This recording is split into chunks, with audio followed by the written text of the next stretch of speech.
My wife threw a party to celebrate our divorce, complete with champagne, and her friends congratulated her on finally being free. I signed the papers with a heavy heart, packed my things, and left quietly while they laughed in the background. 2 days later, her younger sister Emma showed up at my apartment at 2 a.m., sobbing uncontrollably and begging me not to hate their family. What she told me that night made my blood run cold and explained everything about the last 2 years of my marriage. I'm still processing whether I should expose the truth or just walk away and let karma handle it. I, 34M, married my wife Sarah, 32F, 5 years ago. For the first 3 years, everything was perfect, or at least I thought it was. We met through mutual friends, had a whirlwind romance, and got married within a year. She was funny, ambitious, and we shared the same goals: buying a house, traveling, maybe having kids in a few years. We had our disagreements like any couple, but nothing that felt insurmountable. About 2 years ago, things started to shift. Sarah became distant. She'd come home late from work, spend hours on the phone, and seemed irritated by everything I did.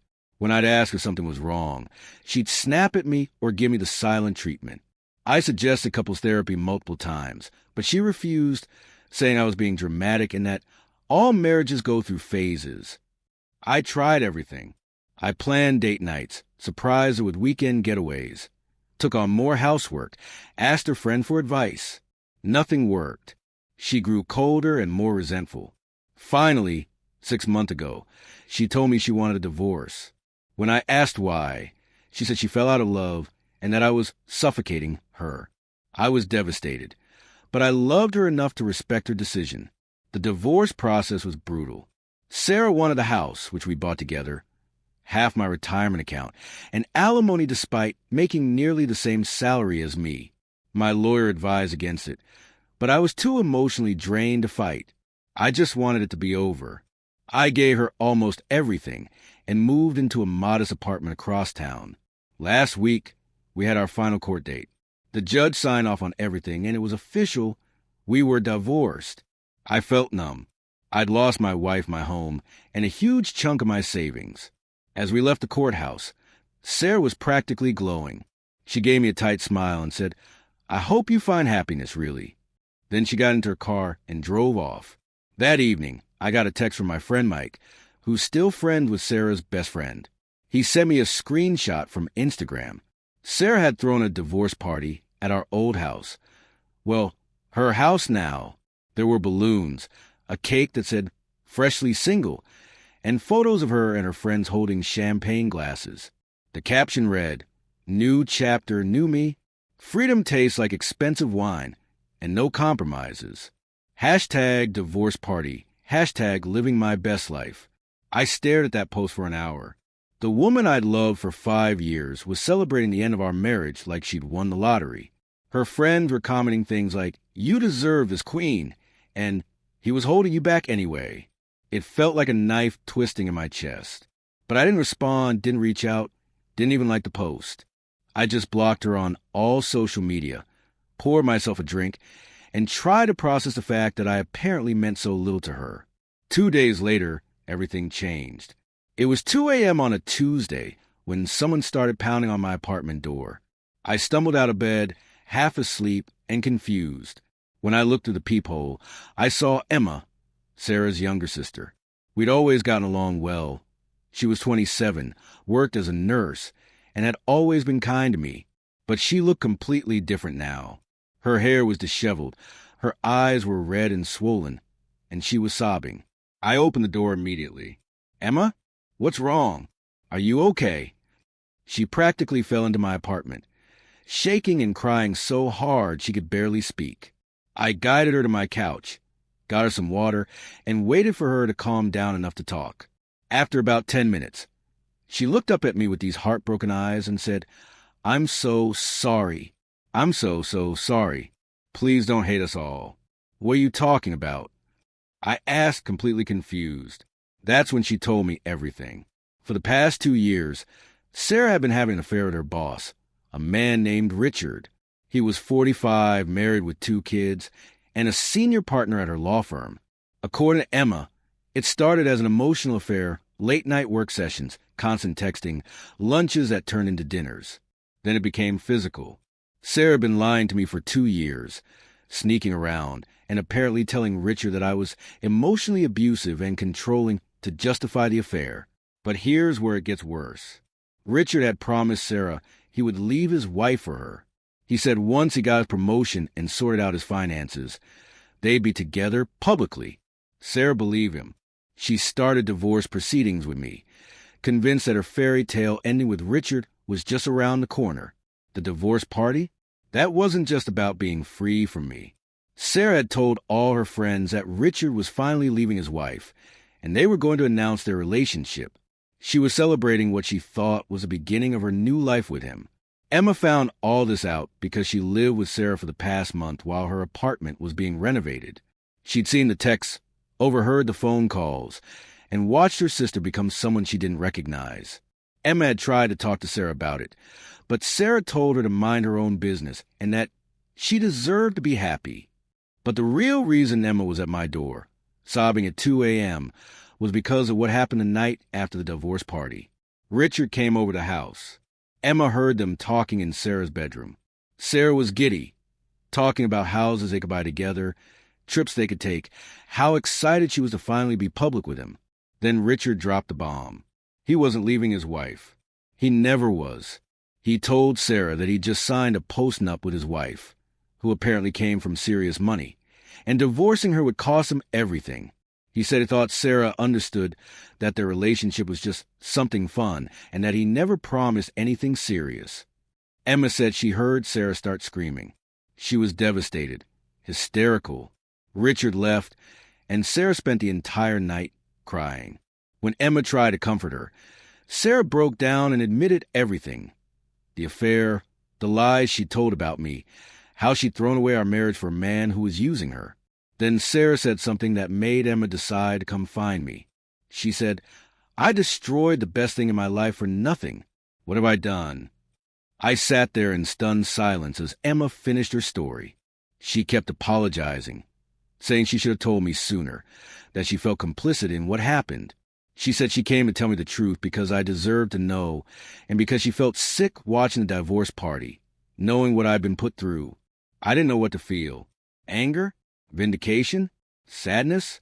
All of it swirled together into this horrible cocktail of emotions. The woman I'd loved had cheated on me, lied about me, taken me for everything I had, thrown a party to celebrate my absence from her life. All for a man who was using her. Emma stayed for another hour. She told me more details. How Sarah had been planning to introduce Richard at family Christmas. How she'd been saving up for plastic surgery because Richard made comments about her appearance. How she'd become obsessed with impressing him. It painted a picture of someone I didn't recognize. The Sarah I married would never have done any of this. Before Emma left, she said something that's been haunting me. She destroyed herself trying to become what he wanted, and now she has nothing. Then she hugged me, apologized one more time, and left. I haven't slept properly since that night. I keep thinking about everything. The last 2 years of my marriage, all the time Sarah came home late, all the accusations she threw at me about being suffocating when she was the one living a double life. I gave her everything in the divorce because I thought I was the problem, that maybe I had been a bad husband. Now I know the truth. Part of me wants to expose everything. I could tell our mutual friends, her family, even contact Richard's wife, so she knows what kind of man she's married to. I have Emma's testimony, and she said she'd back me up if I want to come forward. Sarah's Instagram is still full of photos from that divorce party, and people are still congratulating her. They have no idea she's actually sitting in that house, heartbroken over a married man who used her. But another part of me just wants to walk away. Exposing her won't undo the damage. It won't give me back the 2 years she lied to me, or the house, or the money. It'll just drag me back into her chaos. And honestly, I'm exhausted. I've spent so much energy trying to save a marriage that was already dead, trying to figure out what I did wrong, trying to be enough for someone who was looking elsewhere the entire time. I also think about Sarah herself. As angry as I am, I remember the woman I fell in love with, the one before Richard, before the lies. That Sarah was a good person who got lost somewhere along the way. The Sarah who exists now is getting exactly what karma intended. She destroyed our marriage for a fantasy, and now she's alone, realizing what she gave up. Maybe that's punishment enough. Emma has texted me every day since that night, checking on me and updating me on Sarah. Apparently, Sarah has barely left her bedroom. She stopped going to work, stopped posting on social media, and spends most of her time crying. Emma said she tried to talk to Sarah about reaching out to me, to apologize, but Sarah said she's too ashamed and that I must hate her. She's right. I should hate her, but mostly I just feel sad. Sad for the marriage we could have had. Sad for the person she became. Sad that she threw away something real for something that was never real at all. I don't know what I'm going to do yet. For now, I'm just trying to process everything and rebuild my life. I'm starting therapy next week because I need to work through this properly. I'm also meeting with my lawyer to see if there's any legal recourse given that she committed fraud by hiding an affair during divorce proceedings, though honestly, I don't know if I have the energy for another legal battle. The hardest part is that I don't get closure. There's no satisfying ending where she apologizes, and I feel better. There's just this messy, complicated truth that changes nothing about my situation. I'm still divorced, still broke, still starting over. The only difference is now I know I wasn't the problem, but somehow that doesn't make it hurt less. So that's where I am, living in a small apartment, trying to figure out who I am as a single man, and sitting on information that could blow up my ex-wife's life even more than it already has. I guess I'm just looking for perspective. What would you do in my situation? Update 1, 2 weeks later. I never expected this post to blow up the way it did. Thank you to everyone who took the time to comment, send messages, and share your own stories. Reading through everything has helped me process the situation more than I expected. First, the practical update. I met with my lawyer, unfortunately, because I agreed to the settlement and sign off on everything. There's very little I can do legally. My state is a no-fault divorce state, which means the affair doesn't matter in terms of asset division. My lawyer said that if I'd known about the affair before signing, I could have fought harder on alimony and asset split, but now that it's finalized, reopening the case would be expensive, time-consuming, and unlikely to succeed. She advised me to let it go and focus on moving forward. So that door is essentially closed. Regarding exposing Sarah, I thought about this a lot. I read every comment, especially from people who've been in Richard's wife's position. You all convinced me that she deserves to know. So I did some digging and found out her name is Patricia. She's active in charity work and frequently posts about their perfect family. It made me sick. I drafted a message to Patricia 3 times before I finally sent it. I kept it factual, not emotional. I told her who I was, explained that my ex-wife had been having an affair with her husband for 2 years, and that I thought she deserved to know. I included the timeline and said Emma would verify everything if needed. I didn't bash Richard or try to blow up their marriage. I just gave her information and let her decide what to do with it. She responded within 2 hours. Her message was short. Thank you for telling me. This isn't the first time. I'm sorry for what you went through. That was it. I don't know what she's doing with the information, but at least I know I did the right thing. As for Sarah, Emma told me she found out I contacted Patricia. Apparently, Richard called Sarah in a rage, screaming at her for ruining his life. According to Emma, Sarah completely broke down. She's been put on temporary leave from work due to stress, which I'm guessing is really because the affair is now office gossip, and she's barely functional. Emma asked if I would be willing to talk to Sarah. She said Sarah has written me a letter, but is too afraid to send it. I told Emma no. I'm not ready for that. And honestly, I don't know if I'll ever be. Some people in the comments said I should hear her out for closure, but I think my closure comes from knowing the truth and moving forward, not from listening to her apologize or explain herself. On a more positive note, I'm doing better than I expected. Therapy has been incredibly helpful. My therapist has been helping me work through betrayal, but also examining why I gave up so much in the divorce without fighting. Apparently, I have some people-pleasing tendencies and conflict avoidance issues that made me an easy target. We're working on that. I've also reconnected with friends I drifted away from during my marriage. I didn't realize how isolated I'd become. Sarah had this way of making me feel guilty for spending time with my friends, always saying I was choosing them over her. Looking back, that was a red flag I missed. Now I'm rebuilding those relationships, and it feels good. My brother offered to let me stay in his guest house for a few months while I save money, which would help me recover financially faster. I'm thinking about taking him up on it. The apartment I'm in now is fine, but it's also lonely and filled with reminders of starting over. Someone in the comments asked if I still love Sarah. Honestly, I don't know. I love who I thought she was. I grieve the marriage I thought we had, but the woman who threw that divorce party, who lied for 2 years, who let me believe I was a problem, I don't think I know her at all. Maybe that's what hurts most. I didn't just lose my wife. I lost the illusion of who she was. I'll keep updating if anything significant happens. But for now, I'm just taking things one day at a time. Update 2 1 month later. Things have escalated in ways I didn't anticipate, and I need to get this all out. Richard's marriage is imploding. Publicly. Patricia filed for divorce 2 weeks after I contacted her, and apparently, she's not going quietly. She hired a high-profile divorce attorney, her family money at work, and she's going after Richard for everything. According to Emma, who's been keeping tabs through Sarah, Patricia is alleging infidelity with multiple women, not just Sarah. She's also claiming he's been hiding assets. The legal battle is apparently vicious.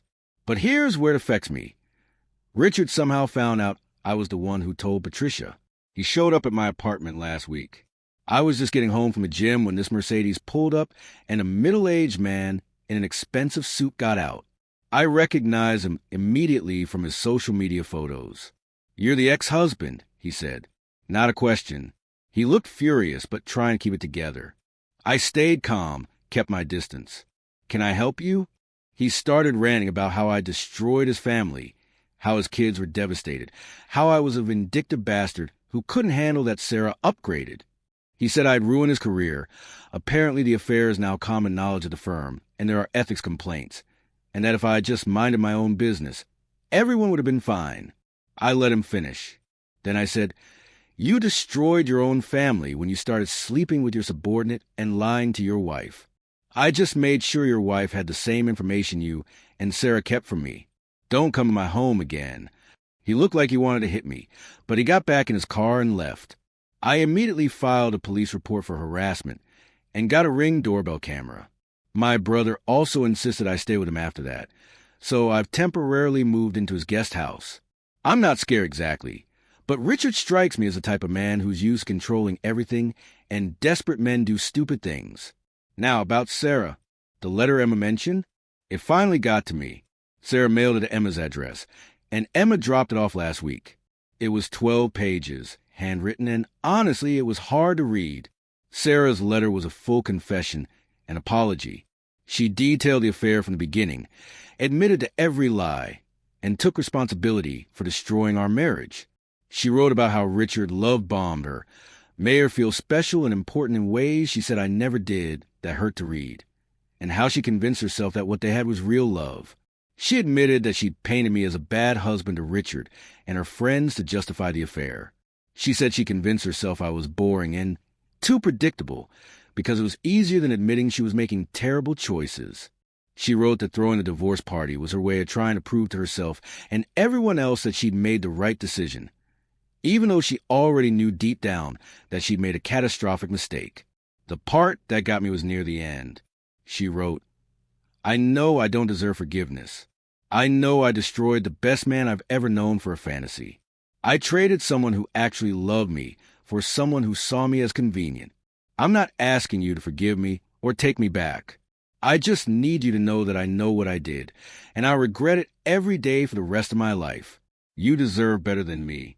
I'm sorry I didn't figure that out before I destroyed everything." She also wrote that she's quit her job, started therapy, and moved back in with her parents because she can't stand being in the house without me. She said she's planning to sell the house and split the proceeds with me, even though she's not legally obligated to, because it's the right thing to do. I don't know how to feel about the letter. Part of me appreciates the honesty and accountability, but another part of me is angry that it took losing everything for her to realize what she had.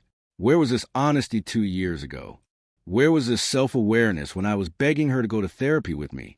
I haven't responded to the letter, and I don't think I will.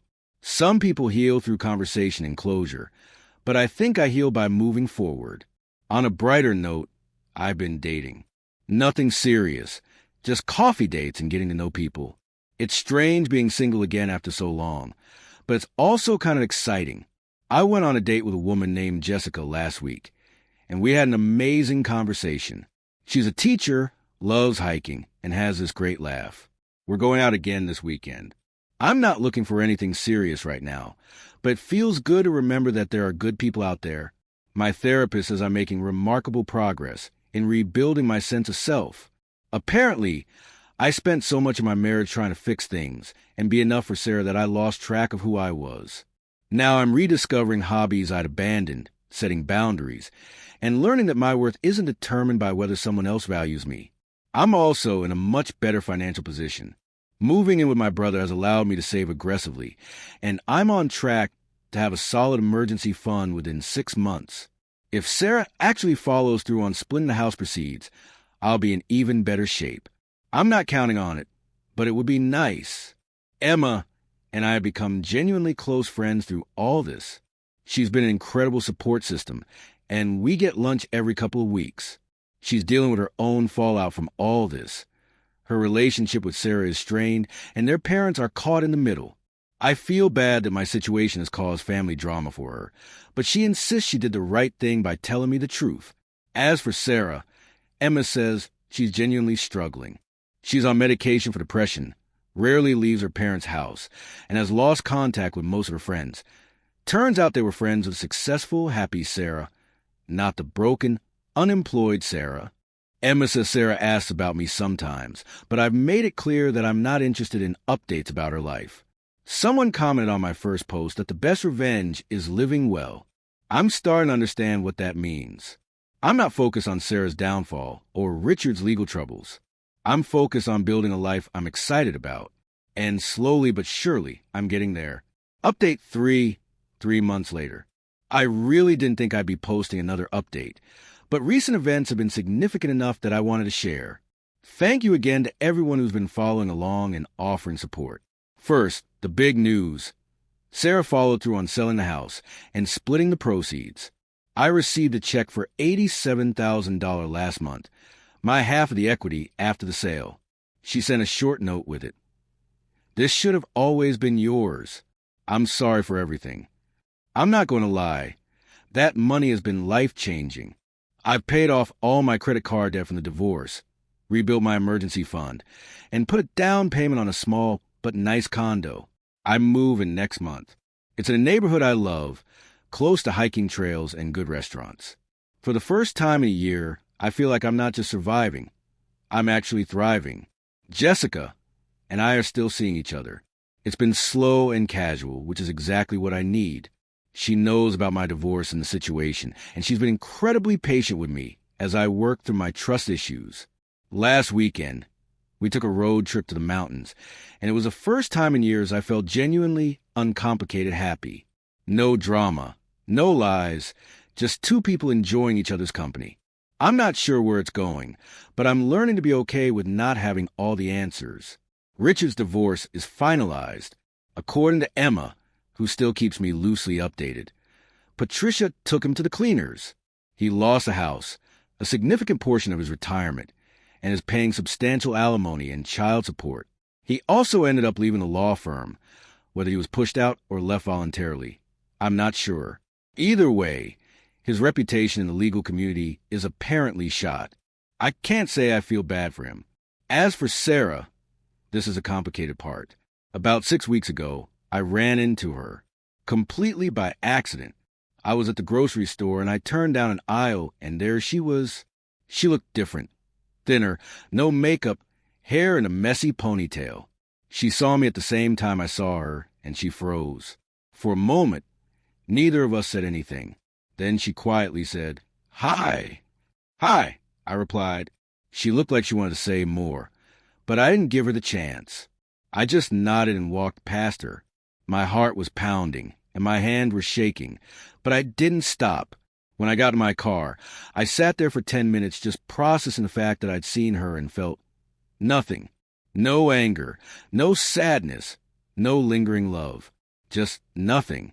I told my therapist about it in our next session. She said that nothing is actually the really healthy place to be. It means I processed the grief and moved on. The opposite of love isn't hate. It's indifference, and I've reached indifference. Emma told me later that Sarah was devastated after seeing me. Apparently, she called Emma crying, saying I looked happy and healthy, and that it really hit her that I'd moved on without her. Emma asked if I'd be willing to have coffee with Sarah, to give her closure. I said no. Sarah's closure isn't my responsibility. This might sound harsh, but I've learned through therapy that I spent too much of my life managing other people's emotions at the expense of my own. Sarah made choices that destroyed our marriage. She's dealing with the consequences of those choices. That's not my problem to fix. On a different note, I've reconnected with my passion for photography, which I completely abandoned during my marriage. I bought a used camera and have been taking weekend trips to shoot landscapes. I even started an Instagram account for my photos, anonymous, not tied to my personal life, and it's been getting great engagement. One of my shots was featured by a local tourism page. It's a small thing, but it's reminded me that I'm capable of creating something beautiful. My brother and his wife have been incredible through all this. They've become my main support system, along with Emma and a few close friends. We have weekly dinners, and they've helped me see that family isn't always about blood. It's about who shows up for you when things fall apart. Financially, I'm in the best position I've been in since before the divorce. Between the house money, my savings, and moving into a place with a much lower cost of living, I'm actually able to start investing again and planning for the future. I'm even thinking about taking a solo trip to Iceland next year, something I've always wanted to do. There's been some drama I haven't mentioned yet. About a month ago, I got a Facebook friend request from someone I didn't recognize. When I clicked on the profile, it was Richard's wife, ex-wife now, Patricia. I accepted, curious about what she wanted. She sent me a message thanking me for telling her the truth. She said she'd suspected Richard was cheating for years but never had proof, and that my information gave her the courage to finally leave. She also said something interesting. He's already seeing someone new, a paralegal from his old firm. Men like him never change. We've messaged a few times since then. There's something strangely cathartic about talking to someone who went through a similar betrayal. She's further along in her healing process than I am, and her perspective has been helpful. We're not friends exactly, but there's a mutual understanding between us. Someone asked in the comments of my last update if I would ever forgive Sarah. I've thought about this a lot. Forgiveness is complicated. I don't wish bad things on her, and I hope she gets her life together. But forgiveness, to me, doesn't mean reconciliation or letting her back into my life in any capacity. It means releasing the anger so it doesn't poison me, and I think I'm getting there. The truth is, Sarah gave me an unexpected gift through all this pain. She forced me to rebuild my life from scratch, and in doing so, I've created something better than what I had before. I'm more self-aware, more confident, more selective about who I let into my life. I have better boundaries. I know my worth. Would I prefer this had never happened? Of course. But since it did, I'm determined to make something good come from it. I don't think I'll update again unless something major happens. I'm ready to close this chapter completely and focus on the life I'm building. Thank you to everyone who's been on this journey with me. Your support, advice, and shared experiences have meant more than you know. Final update, 6 months later. I wasn't planning on updating again, but enough people have messaged me asking for a final update that I figured I owed you all some closure. Life is good. Really, genuinely good. Jessica and I are officially together. We took our time. When couples counseling preemptively, my suggestion, I wanted to make sure I was bringing healthy patterns into this relationship. And we're both happy. She's met my family, I've met hers, and there's talk of moving in together next year. I'm being cautious, but I'm also allowing myself to trust again. She's patient, honest, and we communicate about everything. It's what a healthy relationship should feel like. My photography side project has turned into something bigger than I expected. I now do freelance photography on weekends, mostly real estate and local business work, and it's become a nice supplemental income. More importantly, it's given me a creative outlet and a sense of accomplishment outside of my day job. The condo is everything I hoped it would be. I've turned it into a space that's completely mine, decorated the way I want, filled with things I love. My brother helped me build custom shelves for my camera equipment, and I have a small office where I edit photos. It's the first place that's felt like home in a long time. Financially, I'm stable and actually building wealth again. The money from the house sale was the restart I needed. I've been maxing out my retirement contributions, and I'm on track to buy a new car next year. The financial stress that dominated my life for so long is finally gone. Now, the part one know people are curious about. Sarah, about 4 months ago, Emma told me that Sarah had completely relocated. She moved to another state, got a new job at a smaller firm, and is apparently doing better. She's in intensive therapy, has cut off contact with most people from her old life, and according to Emma, is trying to become a better person. Then, 3 months ago, I received a package. Inside was a check for $15,000 and a letter from Sarah. The check was for the alimony she'd received from me over the months. We were separated before the divorce was finalized. The letter explained that she knew she wasn't legally required to return it, but that it weighed on her conscience because she'd been lying throughout our entire separation. The letter was different from her first one. It wasn't asking for anything. No closure, no forgiveness, no response. It was simply her taking accountability and trying to make amends in the only way she knew how. She ended it by saying, "I hope you built the life you deserve. I'm sorry I wasn't strong enough to give it to you myself." I deposited the check. I didn't respond to the letter. I don't harbor anger toward her anymore, but I also don't need her in my life in any capacity. Her journey to becoming a better person is hers to walk, not mine to validate. Emma and I are still friends. She's actually met Jessica a few times, and they get along well. Emma's relationship with Sarah is slowly improving, though Emma has said their bond will never be what it was. "I love my sister," Emma told me once, "but I'll never fully trust her again." And I think she knows that. Richard, from what I've heard, is engaged to that paralegal Patricia mentioned. Apparently, he's spinning the same story, that he's found true love this time.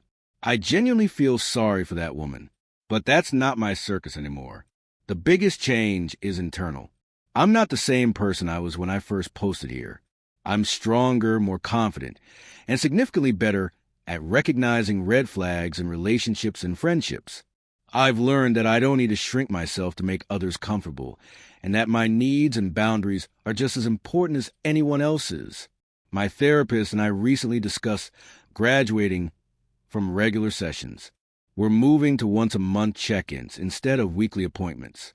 She told me I've done exceptional work in processing the trauma and rebuilding my sense of self. I'm proud of that. Someone sent me a message asking if I believe in karma. Here's what I think. Karma isn't about cosmic revenge. It's about consequences. Sarah's consequence is living with the knowledge of what she destroyed and who she became in the process. Richard's consequence is being the type of man who will always be looking for the next exciting thing, never satisfied, always alone even when he's with someone. My consequence, the good kind, is building a life I love with people I trust. If I could go back and prevent all of this, would I? I honestly don't know anymore. This experience broke me down, but it also rebuilt me into someone I actually like. I'm not grateful for betrayal, but I'm grateful for who I became because of it. To anyone going through something similar, it gets better. Not quickly and not easily, but it does. You'll have days where you feel like you're drowning, and you'll have days where you can breathe again. Keep going. Get therapy. Lean on people who care about you. Focus on rebuilding your life instead of tearing down theirs. And give yourself permission to feel everything. The anger, the grief, the loss, and eventually, the hope. I'm closing this chapter now. Thank you to everyone who followed along, offered advice, shared your stories, and supported a stranger on the internet. You helped me more than you know. I'm going to be okay. Actually, I'm going to be better than okay. I'm going to be happy.